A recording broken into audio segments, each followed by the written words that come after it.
कहानियाँ बनाई या लिखी नहीं जा सकती, कहानियाँ तो बन जाती हैं और इन्हीं बनती बिगड़ती कहानियों को जीवन कहा जाता है। अपनी खुद की कहानी या जीवन से हम कुछ सीख पाएं या ना सीख पाए, पर दूसरों की जीवन कथाएं हमें बहुत कुछ सिखा कर जाती हैं। शायद ऐसा इसलिए है क्योंकि हम दूसरों की कहानियाँ ज़्यादा अच्छे से पढ़ पाते हैं। सुधा ऐसी ही अधपक्की कहानी का हिस्सा है। अधपक्की इसलिए क्योंकि कहानियाँ पकने में समय लेती हैं। एक तरफ आज का तेज रफ्तार जीवन जिसके अपने नियम कानून हैं, और दूसरी तरफ समय की धारा के इस वार का जीवन में ठहराव। तो आइए जानते हैं हमारी सुधा किस तरफ खड़ी है। सुबह सुबह मुंबई में रहने वाली सुधा और समीर का घर किसी कारखाने से कम नहीं लगता, जहाँ मशीनी गति से सफाई होती है, कपड़े धुलते हैं, नाश्ते व खाने के डिब्बे तैयार होते हैं। 9 बजे जब सुधा और समीर काम पर निकलते हैं तो शायद ये खाली पड़ा घर भी आपाधापी से थक जाता होगा। घर चाहे थक जाए, दीवारें अलसा लें, पर सुधा और समीर वीकेंड अर्थात शनिवार रविवार तक बीमार भी नहीं पड़ सकते। एक दूसरे का हाल भी ये अपने अपने दफ्तर पहुंचने के बाद फ़ोन पर लेते हैं। घर का हर कोना इंटीरियर डिज़ाइनर ने खूब सजाया। इस छोटे से फ्लैट में पेड़ पौधे भी बहुत हैं, जिनका ख्याल रखने के लिए हर शनिवार माली भी आता है। वहीं पौधों वाली बालकनी में एक छोटा कोना है, जिसमें 2 कुर्सियां और एक टेबल है। ये दोनों कुर्सियां अमूमन खाली ही पड़ी रहती हैं। इस घर में सब कुछ है सिवाय वक्त के। सुधा एक आत्मनिर्भर युवती है, दिखने में औसत पर प्रभावशाली, पेशे से आर्किटेक्ट, अपने काम में कुशल। जब तक स्कूल कॉलेज में थी गाती भी थी और बहुत अच्छी चित्रकार भी थी, पर जब से नौकरी लगी तब से बस नपा तुला जीवन ही जी रही है। अपने समय को घंटों, मिनटों और सेकंडों में बांध लिया है। रचनात्मकता जोड़ना, घटाना, इंचेस और सेंटीमीटर में फंस कर रह गई। इस प्रवाह में वो कितनी तेज बह रही है, इसका उसे अंदाजा तक नहीं है। सुधा और समीर का प्रेम विवाह 5 साल पहले हुआ था। प्रेम नामक मानवीय गुण का उपयोग आखिरी बार उसने 5 साल पहले ही किया था। समीर भी एक फाइनेंशियल फर्म में बतौर सीए काम करता है। वो अक्सर अपनी बिजनेस टूर पर बाहर ही रहता है। दोनों को एक दूसरे के जीवन में हस्तक्षेप न करने का। और ऐसे ही एक शनिवार जब समीर नहीं था, तब सुधा ने अपनी 2-4 सहेलियों को रात के खाने पर बुलाया। कुक ने खाना व स्टार्टर्स सब तैयार कर दिए थे। तभी दरवाजे की घंटी बजी। सुधा ने दरवाज़ा खोला। सामने सुधा की प्यारी सहेली पूजा थी। हेलो सुधा डियर, देख मैं क्या लाई हूँ। उसने एक वाइन की बोतल सुधा के हाथ में दी। पूजा बोली, तेरी पसंदीदा वाइन, पूरे हफ्ते की थकान उतर जाएगी। सुधा अनमने ढंग से हंसी और बोतल हाथ में लेकर थैंक यू कहा। पूजा ने कहा, क्या हुआ, तू खुश नहीं है? कुछ और लाना चाहिए था क्या? सुधा सोफे पर बेफिक्री से बैठते हुए बोली, अरे नहीं नहीं, मैं तो सोच रही थी कि थकान 1 हफ्ते की हो तो उतर भी जाए, पर मुझे तो ऐसा लगता है मैं बरसों से थकी हुई हूँ।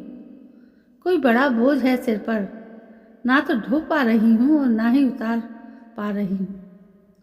पूजा ने उसका हाथ पकड़ते हुए कहा, क्या हुआ सुधा? मैं तो ऐसे ही मजाक कर रही थी। क्या तुम्हारे और समीर के बीच? पूजा के हिचकिचाहट में पूछे गए सवाल को बीच में रोको सुधा बोली, अरे नहीं नहीं, वो तो बहुत अच्छा, एक दूसरे के साथ हम पूरे बन भी पाए। इतना हम साथ में रहते ही नहीं।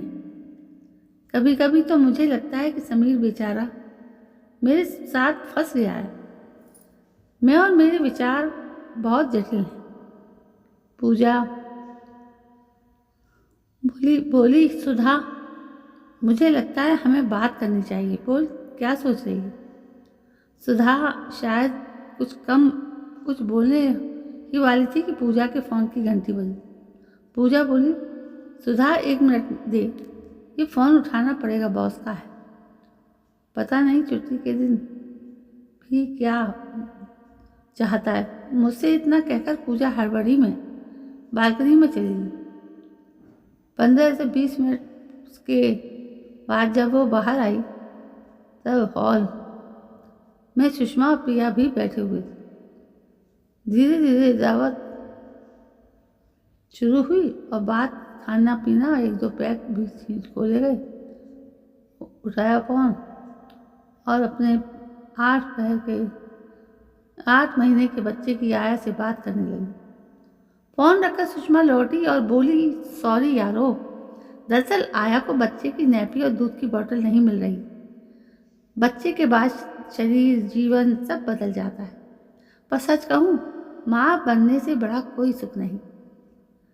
सुषमा आगे बोल ही रही थी कि सुधा कुछ असहज होकर उठी और बोली, चलो मैं खाना लगाती हूँ, खाना खा लेते। सबके जाने के बाद रात को सुधा बहुत परेशान थी। हर बार उसका मन करता कि किसी से बात करूं, पर दिल की कश्मकश बस किसी के सामने उड़ेल दूं। मन किसी बौराए मृग सा इधर उधर दौड़ रहा था, पर बात किससे की जाए? समीर शहर में था नहीं। अपनी किसी दोस्त से वो ये बात करना नहीं चाहती थी कि माँ को रोज सोचने लगती कि माँ को फ़ोन लगाने को सोचने लगती, तो लगता माँ फिर भी वही बच्चा कर लो का मंत्र जपना शुरू कर देगी। समीर की माँ का ख्याल भी उसके दिमाग में आया तो बहुत ही समझदार और शांत स्वभाव की थी। वे अक्सर अपनी समाज सेवा और घर के कामों के में व्यस्त रहती, पर उनका और सुधा का ना अच्छा और ना ही बुरा कोई संबंध बन पाया।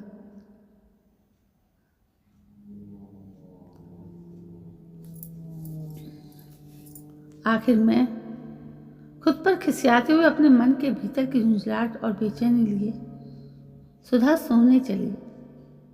दूसरे दिन उठी तो उसके भीतर के धधकते गुप्त ज्वालामुखी शांत हो चुके थे। कुछ ही देर में समीर भी लौट आया। नाश्ते के टेबल पर समीर ने कहा, सुधा, मुझे 1 महीने के लिए दिल्ली ऑफिस में काम करने के लिए कहा गया है। अगले हफ्ते मैं 1 महीने के लिए दिल्ली शिफ्ट हो जाऊंगा। मम्मी पापा भी खुश हो जाएंगे। 10 दिनों में यहाँ पर भी एक चक्कर लगा लूंगा। सुधा गहरी सोच में पड़ गई और बोली, समीर 1 महीना मैं यहाँ क्या करूँगी? समीर ये सुनते ही अपनी कुर्सी से उठा और सुधा के कंधों को पकड़कर बोला, सुधा, ये तुम्हें क्या पढ़ाएगा? तुम तो हमेशा अकेली ही रहती हो। अपना काम करो, ऑफिस जाओ, फाइल फ्रेंड्स को वीकेंड पर घर बुलाओ। सुधा उठकर समीर की ओर मुड़ी और बोली, हाँ समीर, पहले मैं ये सब करती थी पर अब नहीं हो रहा है। मैं कुछ तो मिस कर रही हूँ, पता नहीं क्या है, पर कुछ छूट रहा है, कचोट रहा है। समीर ने हंसते हुए कहा, ये क्या बच्चों जैसी बातें कर रही हो? तुम स्मार्ट हो सुधा, तुम्हें हमेशा पता होता है कि तुम्हें क्या चाहिए, और अब इसका कोई भी तो हल नहीं। मुझे तो जाना पड़ेगा ना। चलो आज ऑफिस में मुझे एक रिपोर्ट देने जाना है, आकर बात करते हैं। समीर नहाने चला गया। सुधा वहीं टेबल पर अपने विचारों के साथ बैठी रही। सुधा सोच रही थी कि समीर सच में कह रहा है, मैं ऐसी नहीं हूँ, कुछ सोचने समझने की जरूरत नहीं। जो भी हमने अपने जीवन के बारे में सोच रखा है अच्छा है, पर फिर भी अपनी खाली सी क्यों दूँ? क्यों मैं अपने जीवन को समेट नहीं पा रही? क्या वाकई एक माँ बनना इतना सोचना था कि सुधा ने खुद को डांटा। बस बस, ऐसा कुछ नहीं है, मैं भी क्या सोच रही हूँ। इस बात को 2-3 दिन बीत गए। एक शाम सुधा और समीर रात को खाने की टेबल पर बैठे थे। सुधा ने बात शुरू की, समीर, मेरे अपने बॉस से अगले 1 महीने के लिए वर्क फ्रॉम होम की परमिशन ले ली है। मैं भी तुम्हारे साथ दिल्ली आ रही हूँ। मैं अपने मम्मी पापा के साथ उनके घर पर रह लूँगी। यह सुनकर समीर ने कहा, क्या बात है, ये तो तुम्हारा नया ही अवतार है। चलो, ये भी अच्छा है, मुझे बार बार मुंबई आना नहीं पड़ेगा। बस फिर क्या था, दोनों अगले ही हफ्ते अपने अपने घर दिल्ली पहुंच गए। सुधा को पता नहीं चला कि अब उसके जब जीवन का असली संग्राम शुरू होने वाला था। इस मोती की तलाश में सुधा ने अपनी गहराई में गोता लगाया था। क्या वो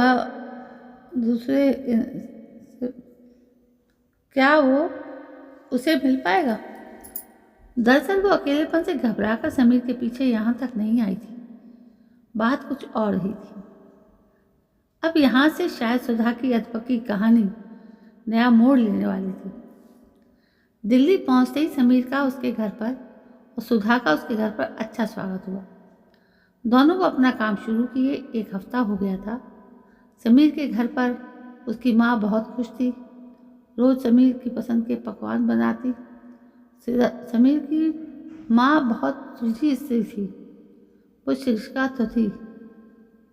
दोनों अपना जीवन बहुत सरल और खुशहाल तरीके से बिताया था।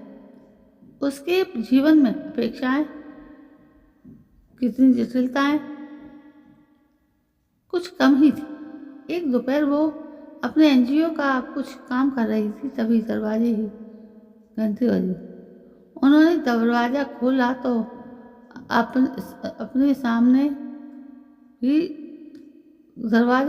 तो सामने सुधा थी, अपने सामान के साथ।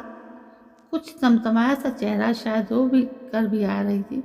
क्या हुआ सुधा बेटा, तुम यहाँ पर कैसे? समीर की माँ ने पूछा। सुधा अंदर आते आते बोल रही थी, कुछ नहीं हुआ माँ, क्या मैं यहाँ बिना कुछ हुए नहीं आ सकती? अगर आपको परेशानी है तो मैं मुंबई वापस चली जाती हूँ। समीर की माँ ने सुधा को पानी दिया, उसकी पीठ पर हाथ फेरा। अरे ऐसे कैसे मुंबई चली जाएगी? तुम्हारा अपना घर है ये, हक से रहो, मजे करो। बेटा जाओ, अपने कमरे में जाकर आराम करो, बात बाद में करेंगे। तभी सुधा अपने कमरे में गई थी कि समीर की माँ का था। समीर की माँ ने फ़ोन उठाकर कहा, नमस्ते उमा जी, कैसी हैं आप? वहाँ से सुधा की माँ ने कहा, नमस्ते जी, क्या खास ठीक नहीं हो रही हूँ, रास्ता बहुत ही दमदार था। उसने बताया आपको आजकल। नमस्ते, मैं ठीक हूँ। मैं सुधा आई होगी, उन्होंने बताया था। उसने आपको आजकल के बच्चे ज़रा कुछ बोल दो तो हमें भी दुश्मन बना देते हैं।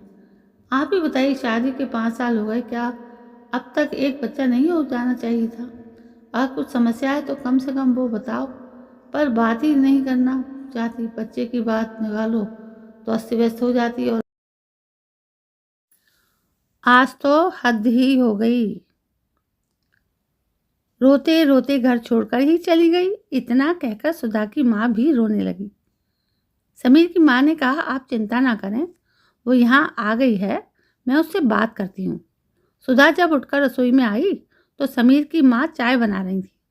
सुधा को देखकर वो बोली, सुधा ये लो चाय, सोकर आ रही हो या रोकर? सुधा आंखें चुराते हुए बोली, माँ सॉरी, आप गुस्सा हो क्या?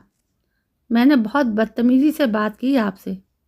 समीर की माँ ने सुधा के पास बैठकर कहा, हाँ गुस्सा तो हूँ, तुम मुंबई से मेरे लिए कुछ नहीं लाई। इतना कहकर दोनों ही हंसने लगी। समीर की माँ बोली, अच्छा सुधा बताओ, क्या खाओगी? आज खाने पर तुम और मैं ही हूँ। पापा उनके क्लब में खाना खाएंगे और समीर दोस्तों के साथ। तुम्हें क्या पसंद है? सुधा ने कहा, माँ खिचड़ी ही बना दीजिए, बहुत दिन हो गए हैं खाए। सुधा ने आगे बहुत सकुचाते हुए कहा, माँ, क्या मेरी मम्मी का फ़ोन आया था आपको? उनसे कुछ बात हुई? समीर की माँ ने कहा, हाँ, मेरी बात हुई उनसे।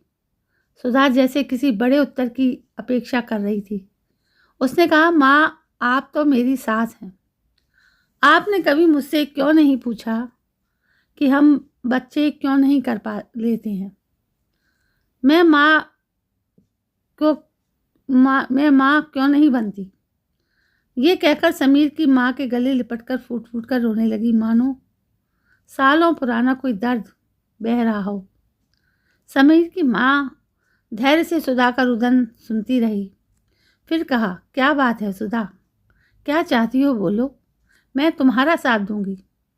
माँ, वही तो नहीं पता, ये सब मुझे अंदर ही अंदर जला रहा है। कुछ समय पहले तक सब ठीक था, मैं कभी भी बच्चा नहीं चाहती थी। मेरा दिल मेरे दिमाग का साथ दे रहा था। अब मेरे अंदर के युद्ध में मैं रोज एक नई मौत मर रही हूँ।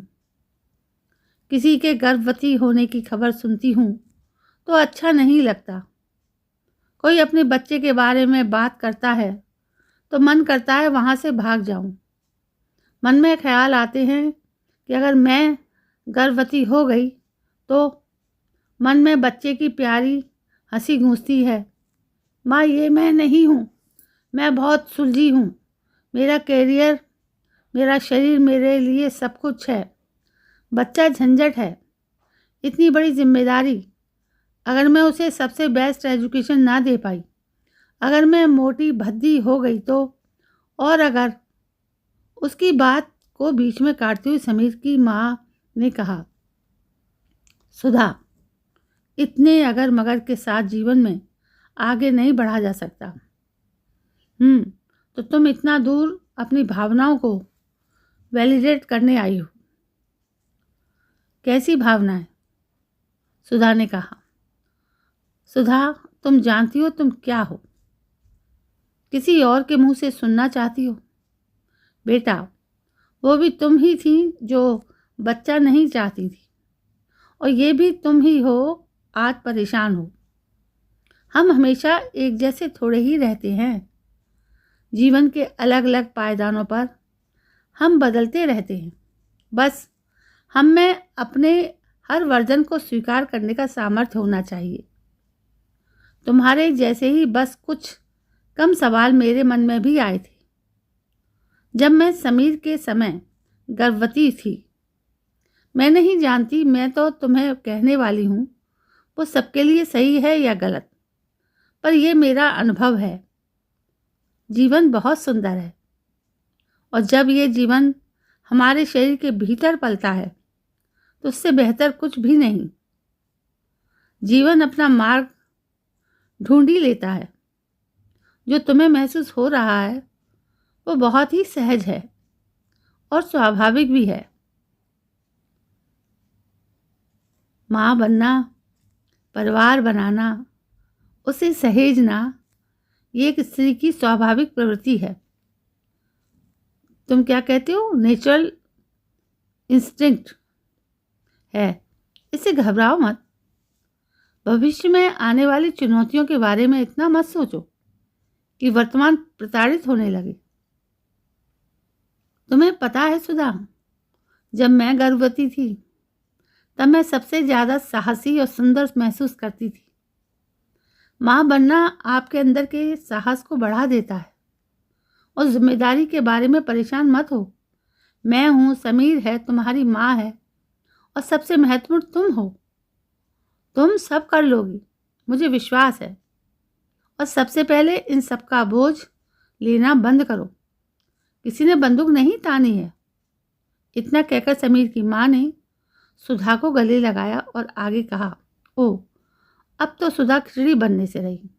चलो बाहर जाकर खाना खाते। कार तो चला लेती हो ना? सुधा हंसते हुए बोली, हाँ माँ। सुधा अब कुछ हल्का महसूस कर रही थी। 1 महीने बाद जब समीर सुधा वापस जा रहे थे तब सुधा समीर की माँ के गले लगकर बोली, माँ थैंक्स। अब मैं चाहती हूँ कि मेरे पास भी ऐसा कोई हो जो मेरी तरह बात करे। मैं जान गई हूँ हम स्त्रियों को उर्वरा होने का वरदान मिला है जिसमें बहुत शक्ति है। मुझे पता है अब मैं क्या चाहती हूँ। उस दिन सुधा समीर की माँ से अपना उर्वरा होने का वरदान लेकर जा रही थी।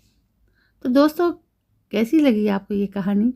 यदि कहानी पसंद आई हो तो प्लीज़ लाइक, शेयर, कमेंट करें और मेरे चैनल को सब्सक्राइब करना ना भूलें। कल मैं फिर हाजिर होती हूँ आपके समक्ष एक नई कहानी को लेकर जो आपको पसंद आएगी। तब तक के लिए जय हिंद, वंदे मातरम।